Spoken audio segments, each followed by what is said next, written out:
When I was writing Leaders Eat Last, I got to the point where I couldn't do it. It was too difficult. And I was sitting at my computer and I decided that I had to give up. And so I got up and went for a walk, and I was literally planning my exit. I was also rationalizing that it was okay to quit. I told myself there are thousands, 10,000 books published every single year. No one will miss this one book. I'm not sure why I did this, but I called a friend of mine who at the time was in the Air Force Special Forces, and I don't even think I said hello when he picked up the phone. I simply asked the question, what do you do when you can't complete the mission? And as is his habit, he just started telling me a story. He was a helicopter pilot, and they had a mission in Afghanistan that was a suicide mission. All the intelligence showed that the air defenses were just too great, and none of them were going to come out alive. And it wasn't going to be one of those kill Hitler missions where we're all going to die, but we'll kill Hitler. This is like, we're all going to die, and the mission will also fail. And he was preparing his helicopter for this mission, and his wingman turned to him and said, what do we do? We've got wives, we've got kids. Do we refuse to go? What do we do? And my friend turned to him and he said, this is what we signed up for. We go. He asked me, he said, is this book more or less powerful than Start With Why? I said, the research has impacted me greater. It's more powerful. He says, all right, I'm going to tell you a funny story. Before I met you, I'd become disillusioned with the Air Force and I was going to quit. And I found this kooky little book called Start With Why, and it completely re-inspired me. And I decided to stay, and I'm a better leader now than I was before because of that book. And if you're saying that this book is more powerful than the first one, then we need this book. He said, this is what you signed up for. You have no choice. Clearly his mission was scrapped at the last minute. The underlying message of this is what you signed up for, you have no choice, wasn't a mean message. The underlying message was, and I will be here with you. The underlying message was, no matter what, you can call me at any time. I've got your back.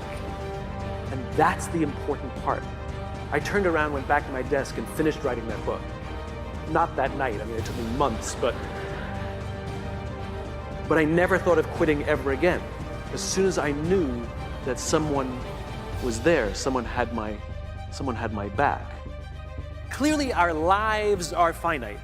We're born, we die, we come, we go. But life is infinite. The game of life will continue with us or without us, which means every single one of us has a choice. We don't get to choose the nature of the game. Life is infinite. We don't even get to choose if we want to play in the game or not. Once you're born, you're in it. We get one choice.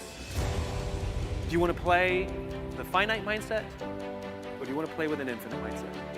To play with a finite mindset means waking up every day and saying, I'm going to be the best, I'm going to be better than everybody else, I'm going to accumulate more power, more responsibility, more money, whatever it is, whatever your metric is, I'm going to get more than anybody else. Me.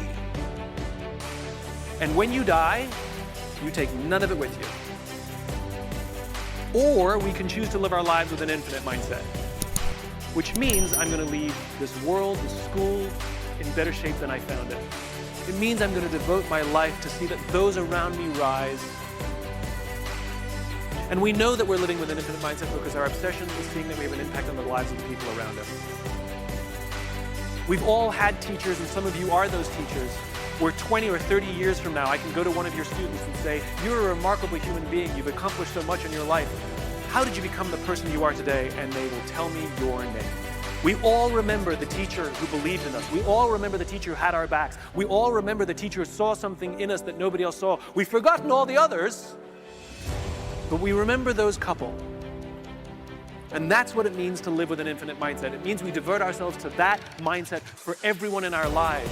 That other teachers will say that about us. Other principals will say that about us. Other students will say that about us. Our friends will say that about us. I am who I am today because of you, and I will commit to live the same life that you taught me how to live. And you will literally live on beyond your own lifestyle, your own lifetime. That when you're gone, others will carry your work for you. This is what it means to live an infinite life, and it is just a choice. The human brain cannot comprehend the negative. It is incapable. Yes, it's true. I'll give you an example. You ready? Don't think of an elephant. Ah. Yeah, I know. You can't tell the human brain not to do something, right? And so what happens is we very often reinforce things when we put things in the negative, right? I can't get apart. I can't get apart. I can't get apart, right? Or I can't do this versus I'm going to keep doing this. And it's such a huge thing to convert things into the affirmative. You're supposed to do it with children as well. We're supposed to say, instead of saying to children, don't eat on the couch, we're supposed to say, eat at the table. Right? We tell people what we want them to do, not what we don't want to do. Pilots know this, right? It is well known in the pilot community that when you tell a pilot, don't hit the obstacle, they'll hit the obstacle. Because what they're doing is focusing on the obstacle. It's the same thing for you. If you focus on the obstacles, all you will see is obstacles. It's your choice how you choose to perceive your own career. It's literally perspective. Finite mindset is everything is about this transaction, this listing. An infinite mindset is I may win or lose this game, I may win or lose this transaction, and it'll be another one, another one, another one. And the goal is not to win this one. The goal is to be better and better and better. And what happens is you win more often. The infinite game, the infinite mindset is about having the strength, the will and the resources, which means will is I really still enjoy this industry, and the resources is I got the money to stay in the game. If you run out of will, you run out of resources, you find a different line of work, right? The goal is not to win every game. The goal is to stay in the game as long as possible, and you're more likely to stay in the game as long as possible if you're enjoying it and if you're making money.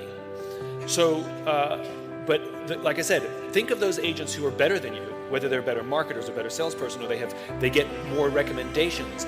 And again, you don't have to like them, you have to thank them and study them and learn what they're doing, as I said, because their strengths are revealing to you your weaknesses. And sometimes partner with them because you're actually stronger together. But hating them is stupid.